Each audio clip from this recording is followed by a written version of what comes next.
قرآن مجید سورہ بقرہ اللہ تبارک و تعالی نے ارشاد فرمایا یا ایھا الذین آمنوا کتب علیکم الصیام، اے ایمان والو تم پر روزے فرض کیے گئے، کما کتب علی الذین من قبلکم، اسی طرح جس طرح تم سے پہلے لوگوں پر فرض کیے گئے تھے، لعلکم تتقون، تاکہ تم پرہیزگار ہو جاؤ، متقی ہو جاؤ، اللہ سے ڈرنے والے بن جاؤ، گناہوں سے بچنے والے بن جاؤ، اپنی زندگی کو رب رسول کے احکامات کی روشنی میں گزارنے والے بن جاؤ۔ روزہ ایک پریکٹس ہے، ایک مجاہدہ ہے، ایک جد و جہد ہے۔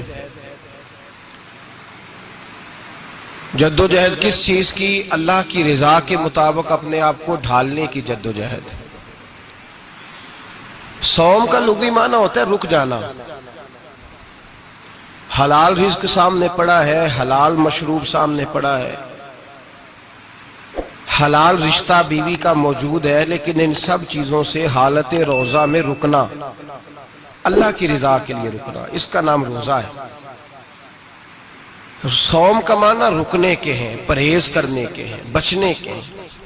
ہر چیز موجود ہے لیکن اللہ کا حکم نہیں ہے تو لہٰذا کھا نہیں سکتے۔ تو رب فرماتے جب جائز چیزیں تو میری مرضی کے بغیر میرے حکم کے نہیں کھا سکتا، تو نے رکنا ہے تو حرام کیسے کھا لیتا ہے؟ جائز چیز کے لیے تجھے حکم ہے، میں کہوں تو کھائے گا، میں کہوں تو نہیں کھائے گا۔ میں نے حکم دے دیا جائز ہے، روٹی ہے، کھانا ہے، گوشت ہے، تیری فریج میں پڑا سارا کچھ، تو با اختیار ہے، منہ میں دانت بھی ہیں، ہضم کرنے کو ہاضمہ بھی ہے، بھوک کی شدت بھی ہے، پر میری اجازت کے بغیر تو کھا سکتا۔ روزہ رکھ لیا، اب تجھے حکم نہیں کہ تو کھائے۔ جب جائز چیز میری مرضی کے بغیر نہیں کھا سکتا تو ناجائز کیسے کھائے گا؟ میرے نبی پاک علیہ الصلوۃ والسلام نے اپنے خوبصورت الفاظ کے اندر اس مفہوم کو بیان فرمایا۔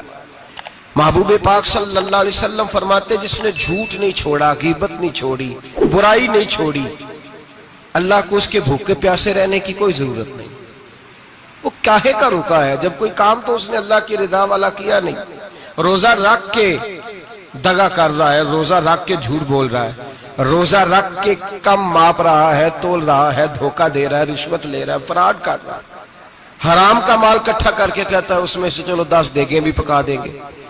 وہ بھائی جو کام اللہ نے تجھے کرنے کو حکم دیا تھا، جب تو وہ بجا ہی نہیں لا رہا، مقصد روزہ ہی تو حاصل، لعلکم تتقون۔ روزے کا مقصد یہ ہے کہ تو پرہیزگار ہو جائے۔ میرے نبی پاک علیہ الصلوۃ والسلام کی بارگاہ عالی مرتبت میں 2 عورتیں آئیں، یہ چیزیں کھا لو، کہنے لگی محبوبہ ہم نے روزہ رکھا ہوا ہے۔ فرمایا نہیں، تمہارا تو روزہ نہیں ہے، حضور رکھا ہوا ہے روزہ، سحری سے لے کر اب تک کچھ نہیں کھایا، شام تک بھی نہیں کھائیں گی۔ محبوب نے فرمایا ذرا کہہ تو کرو، الٹی تو کرو۔ کہہ کی تو ان کے حلق سے خون بھی نکلا اور گوشت کے لوتھڑے بھی نکلے، پھوٹیاں بھی نکلی۔ نبی پاک نے فرمایا وہاں بیٹھ کے تم نے اپنے جاننے والوں کی غیبت نہیں کی، چغلی نہیں کھائی؟ خاموش ہو گئیں، گردنیں جھک گئیں۔ نبی پاک نے فرمایا تم نے قرآن نہیں پڑھا کہ جو اپنے بھائی کی غیبت کرتا ہے وہ مردہ بھائی کا گوشت کھاتا ہے؟ تو گوشت کھا کے بھی تمہارا روزہ رہ گیا ہے۔ کس طرح کا روزہ ہے کہ صاحب روزہ رکھ کے نہ رکھنے والوں پہ تنقید کر رہے ہیں؟